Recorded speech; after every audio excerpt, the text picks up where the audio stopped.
Hello everyone! The Space Channel is with you. The question about whether life exists somewhere other than Earth has always worried scientists and ordinary people since ancient times. After all, if life could arise on Earth, why couldn't it arise elsewhere? And if life outside the Earth did arise, does intelligent life exist somewhere in the endless expanse of space?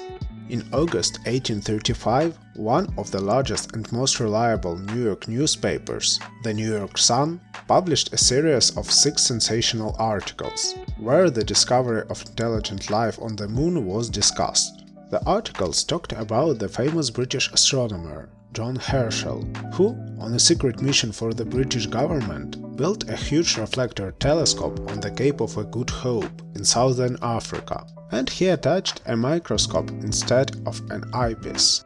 Using this telescope, Herschel has allegedly able to achieve a magnification of 42,000 times and examine the surface of the Moon in a minute detail.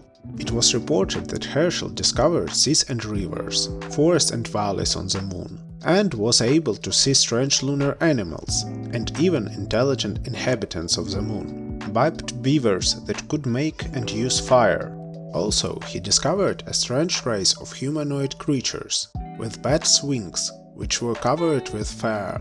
For a while in New York, and then throughout the United States, Herschel's lunar discoveries became the #1 topic.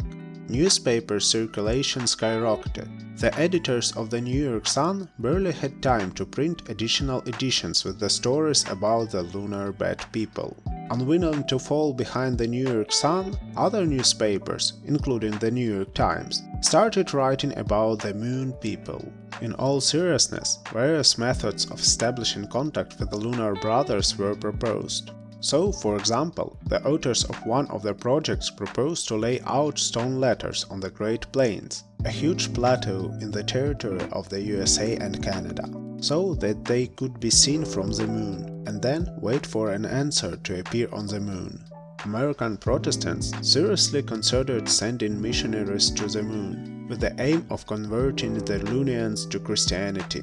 This fake news, as we would now call it, then spread beyond the US. The articles were translated into German, Spanish, French, Portuguese, Italian, Turkish and Russian languages.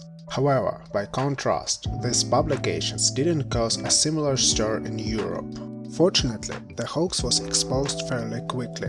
The author of the articles was actually the editor of the New York Sun newspaper, Richard Locke, who had decided to increase the circulation of the newspaper in this way, at the time when competition was weak. It's worth mentioning that skeptics who had doubted the veracity of publications appeared immediately, since it seemed complete nonsense from the point of view of astronomy. The telescope described in their article would never have worked. However, for a long time the skeptics remained very much in the minority.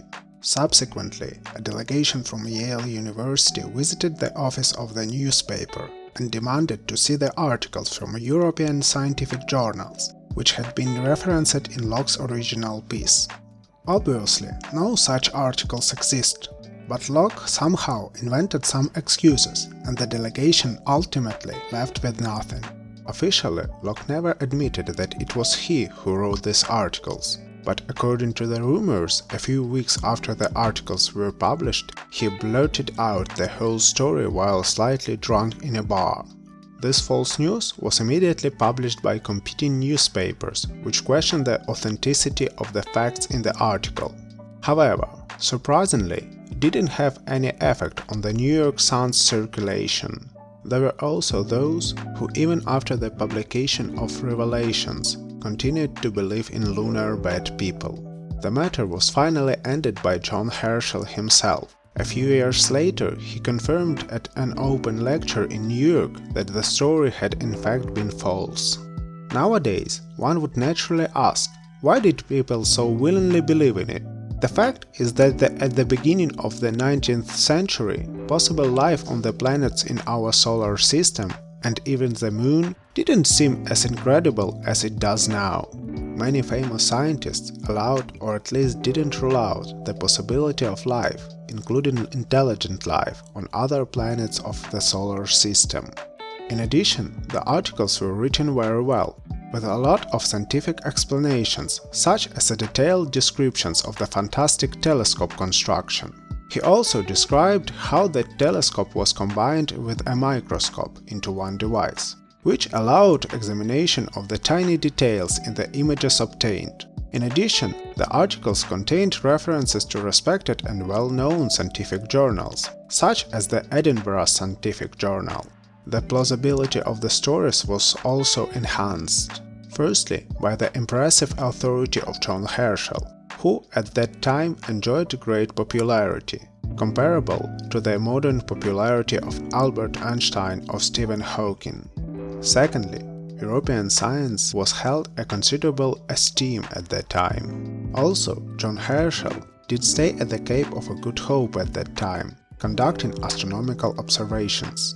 Information about this was published in the United States media, and this also added to the apparent credibility of the story. Now you can laugh at the gullible people who believed these ridiculous articles, but you should remember that fake news creators continue to use the same techniques with great success today. Well, that's all for me. Thanks for your attention. Stand with Ukraine!